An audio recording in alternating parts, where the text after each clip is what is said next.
Yes Ashwini, start. Bharat का जो संविधान है वो 26 नवंबर 1949 को पारित हुआ। इसीलिए हम 26 नवंबर को हम संविधान दिवस मनाते हैं।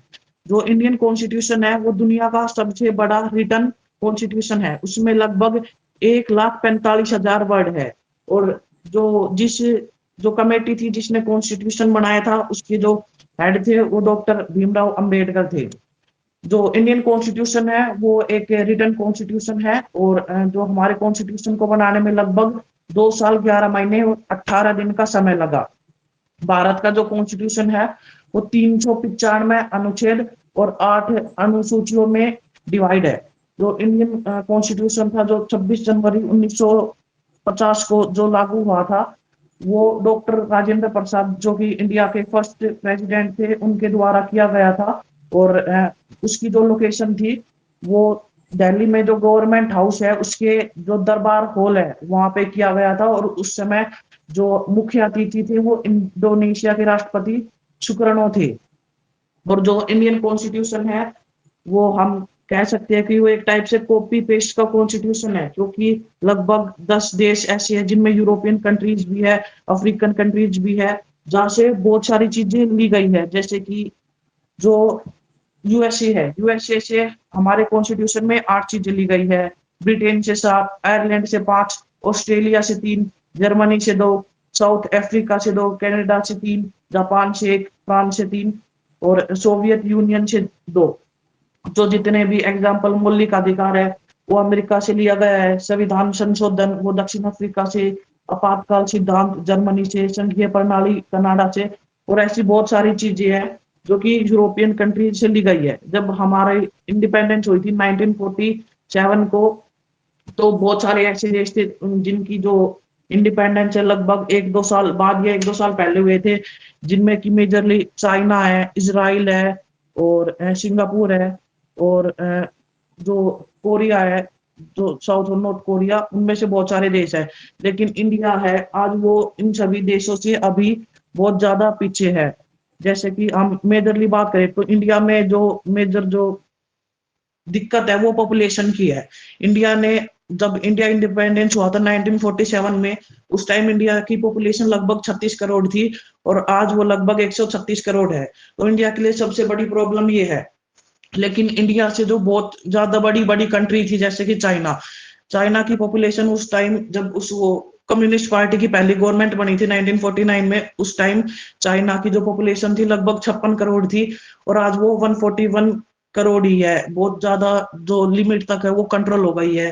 जो इसराइल की जो पॉपुलेशन थी वो उस टाइम 8 लाख थी और अभी वो 92 लाख है। और जबकि उसमें की जो इसराइल था उसने जो यहूदी धर्म के जितने भी लोग थे उनको जो प्रोत्साहित किया था कि वो हमारे देश में आए और रहें।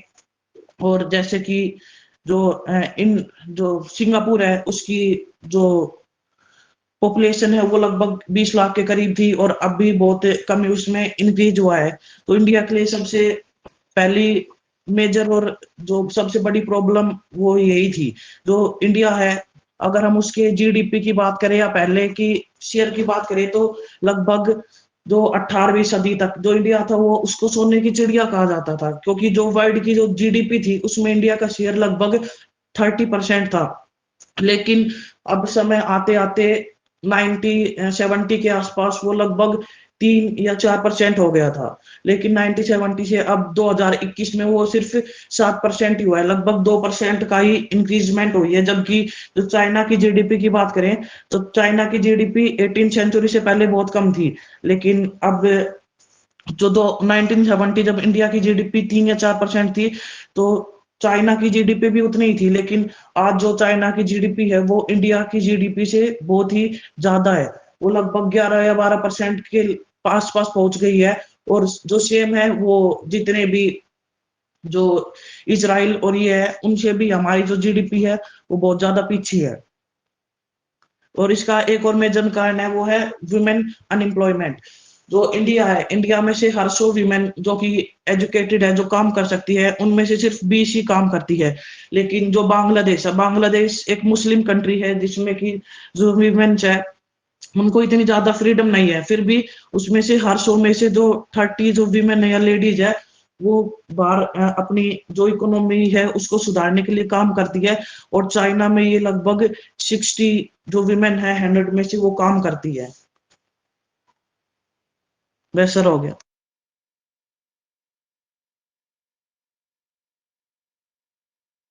बहुत बढ़िया बेटा, very good.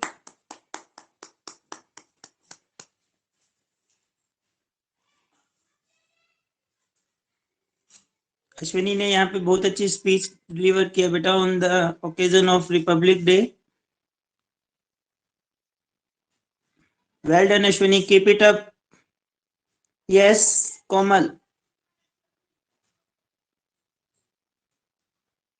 Yes sir.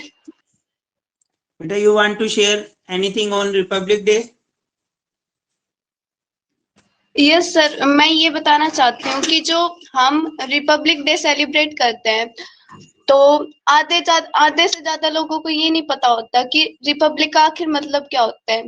Republic वैसे तो एक इंग्लिश वर्ड है जिसको एक लैटिन वर्ड से लिया गया है, जिसका मतलब होता है कि मतलब पब्लिक मैटर या फिर हम पब्लिक अफेयर्स कह सकते हैं। लेकिन हिंदी में जैसे कि हम इसको गणतंत्र बोलते हैं, तो इसको गणतंत्र क्यों कहा गया है? गणतंत्र इसलिए कहा गया है क्योंकि गण मतलब लोग, पीपल, और तंत्र मतलब सिस्टम, मतलब लोगों का सिस्टम, जो सिस्टम लोगों से बनता है और लोगों के लिए काम करता है, लोगों द्वारा बनाया जाता है, उसे कहते हैं। अब मैं कुछ जो अपने नेशनल एंथम है और वो उनके बारे में बताना चाहती हूँ। जैसे जो अपना नेशनल एंथम यानी राष्ट्रगान है, वो क्या है? जनगण मन है, जो कि रविंद्रनाथ ने लिखा था और उसको 24 जनवरी 1950 को राष्ट्रगान का अधिकार मिला था। और उसके बाद आता है राष्ट्रगीत। राष्ट्रगीत आधे से ज्यादा लोगों को यूं नहीं पता होता कि राष्ट्रगीत लिखा क्यों गया था। सभी को यूं तो पता होता है कि हाँ राष्ट्रगीत है और किसने लिखा है, लेकिन यूं नहीं पता होता क्यों लिखा गया है। तो राष्ट्रगीत इसलिए लिखा गया था कि जब ब्रिटिशर्स का हम पे अधिकार था, तो ब्रिटिशर्स ने क्या किया था, उन्हें हमें फोर्स किया गया था, हम पे कंपोज किया था कि हमें गॉड सेव आवर क्वीन, जो उनका कुछ भी सॉन्ग है वो हमें गाना पड़ेगा। तो लेकिन जो इंडियंस थे वो इससे बिल्कुल नाखुश थे और उसके चलते बंकिम जी ने एक राष्ट्रगीत लिखा था जो कि है वंदे मातरम। और इसको भी 24 जनवरी 1950 को ही राष्ट्रगीत की उपाधि मिली थी। और दैट्स इट।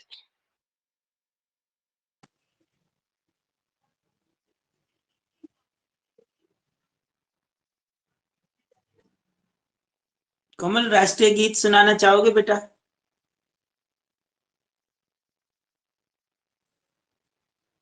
चलिए, यहाँ पे कोमल ने काफी अच्छी इंफॉर्मेशन शेयर की है बेटा क्लास में। Sir I would like to speak. Okay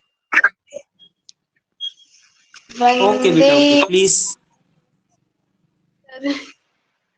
let me continue again.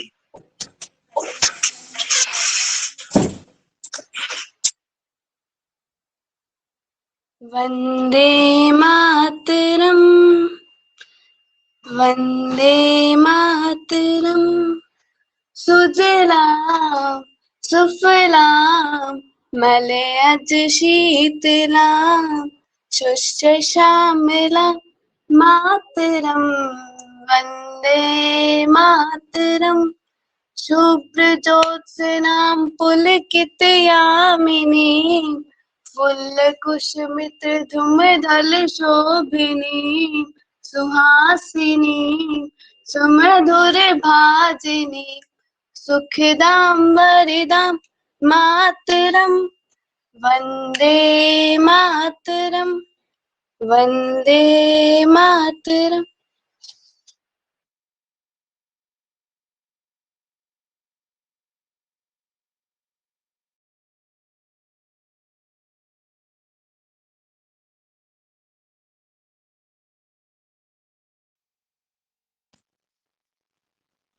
बहुत बढ़िया बेटा, बहुत बढ़िया। वेल, आई थिंक कनेक्शन यहाँ पे नेटवर्क इश्यू की वजह से लीक हो गए हैं। बहुत बढ़िया।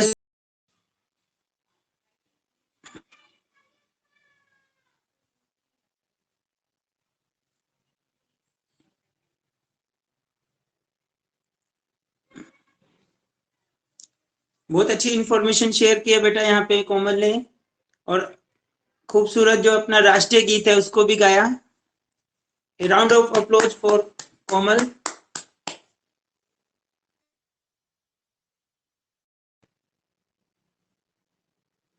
Yes, Ashwini.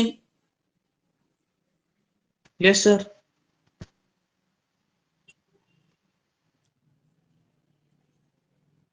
बोलो बेटा। सर अब की बार जो पिछली 72 सालों से जो गणतंत्र दिवस पे जो ट्यून बजती थी उसमें एक बीटिंग द स्ट्रीट ट्यून थी जो महात्मा गांधी की फेवरेट ट्यून थी, पर वो इंग्लिश थी, तो अब उसको हटा के जो हमारा जो राष्ट्रीय गीत है उसको इंक्लूड कर लिया है लिस्ट से।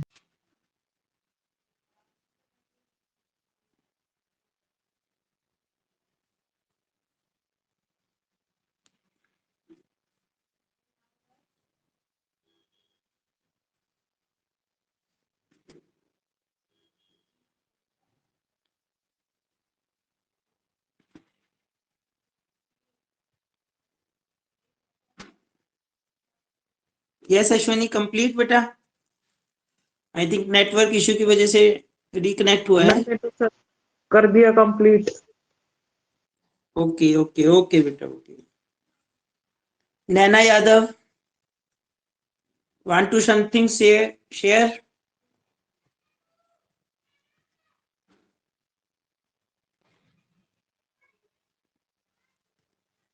नैना यस सर। क्या कन्वे करना चाहती है बेटा?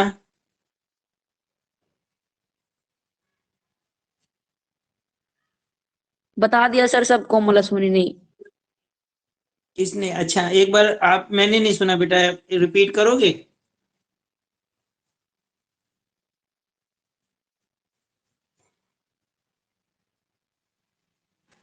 Hitesh, want to share something?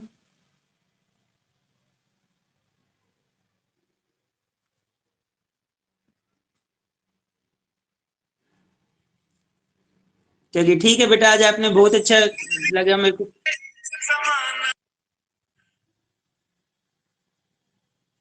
चलिए बच्चों, once again happy republic day to all of you. जय हिंद। जय हिंद। ओके बच्चों, बाय।